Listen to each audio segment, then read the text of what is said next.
Imagine not being able to move anything from the neck down. You can't walk, feed yourself, or take a shower. This is the life that my Uncle Paul lives every day due to a disease called amyotrophic lateral sclerosis, or ALS. Today, I would like to talk to you guys about my uncle's diagnosis of and life since ALS. Despite this disease, he still manages to lead a happy, fulfilled life. In talking about his experiences, I hope to raise awareness about this disease and encourage you all to live through your adversities with a positive mindset rooted in your faith. What does ALS do to the body? ALS can affect motor neurons. These are nerve cells that control voluntary muscle movements. ALS causes these neurons to gradually deteriorate and eventually die. As a result, someone suffering from ALS will eventually become paralyzed. There's no one test to diagnose ALS. ALS doctors must rule out all their options before actually diagnosing someone. Few cases of ALS are familial. The ALS Association states that 90 to 95% of cases are sporadic. Regardless of the type of ALS, it either begins in the limbs or the bulbar region, which is the throat or face area.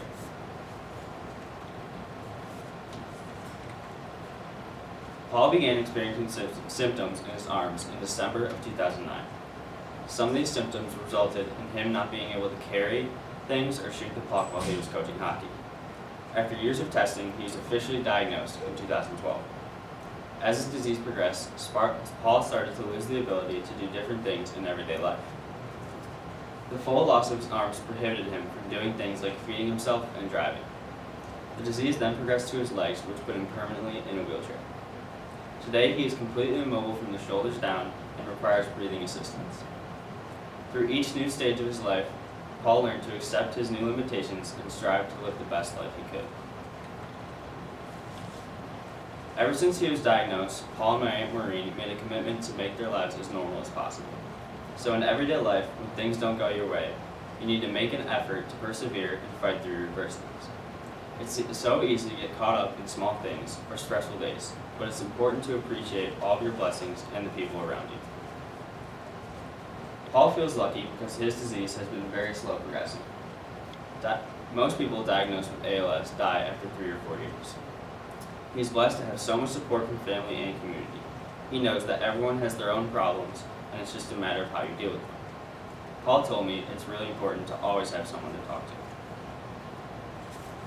He says that when he has a bad day and he isn't positive, he knows his physical health actually getting worse. His sense of humor is a huge part of his personality. He's always trying to make people laugh and make people happy. In our family, we call them Paulisms. One of our favorites is that when each kid goes off to college, he always tells them that you can always repeat a class, but you can never repeat a party. Instead of dwelling on the negatives, he focuses on the positives.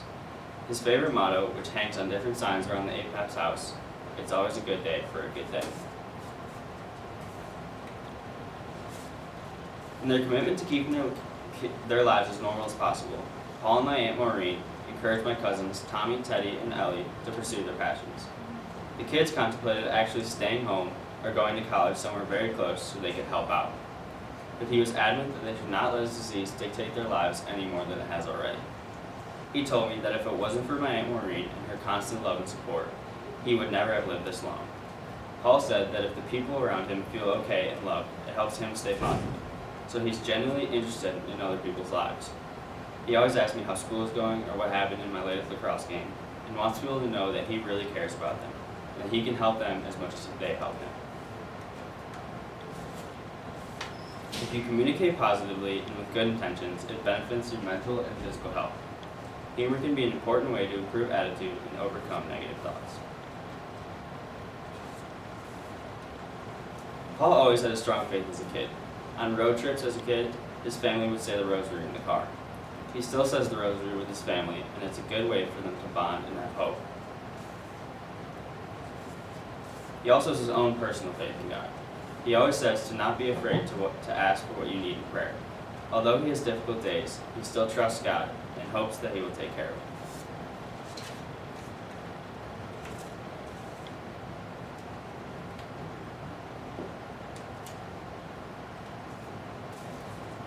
Always keep lines of communication in your faith open.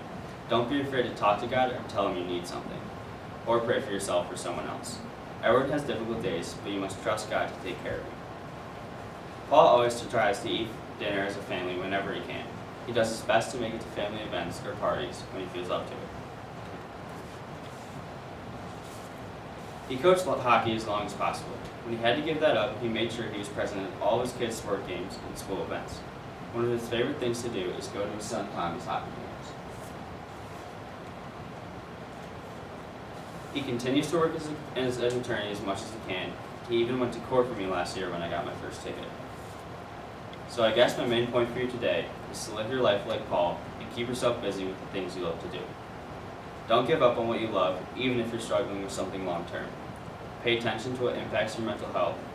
Always take interest in other people's lives. Stay engaged with family and friends, and keep your relationships close.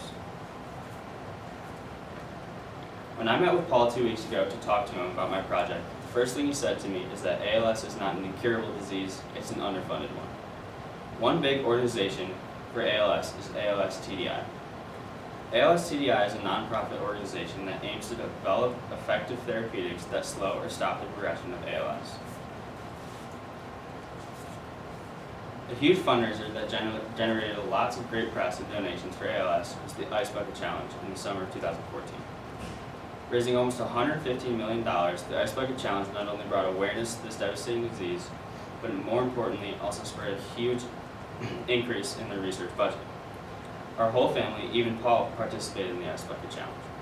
A person is filmed as a bucket of water and ice is dumped over their head. That person then nominates a minimum of 3 people to join in, having only a 24-hour time frame to complete the challenge, and make a donation to the ALS Association. It went viral in July and August of 2014, using social media as a platform to reach worldwide audiences. More than 17 million people posted videos online, including Bill Gates and former President George W. Bush. Over a 2-year period, the money raised through the challenge helped fund research and development for treatment drugs. The origin of the campaign has been attributed to Pete Frates, a Boston College alumnus who was diagnosed with ALS in March of 2012. One big motto promoted by ALS organizations is that you can't find a cure fast enough. ALS was made famous almost 75 years ago by Lou Gehrig, and there are still little to no medication options to even slow the process. Whenever you guys wear the wristbands that will be passed around, I hope you think about how much this disease has affected so many people. Or if someone asks what the wristband is for, I hope that you can now tell them a little bit about the disease and that it is in desperate need of more research and funding. I encourage you all to support this cause so that one day we can find a way to help people like Paul. I'm sorry to tell you that Paul passed away this Friday, December 6th, around 9:30 p.m. He's made a huge impact on the people around him, and we will all miss him. He lived every day to the fullest. And had a life filled with love and positivity. I know that he has been a huge inspiration to me, and after hearing this presentation, I hope he is to you too. And remember, it's always a good day to have a good day.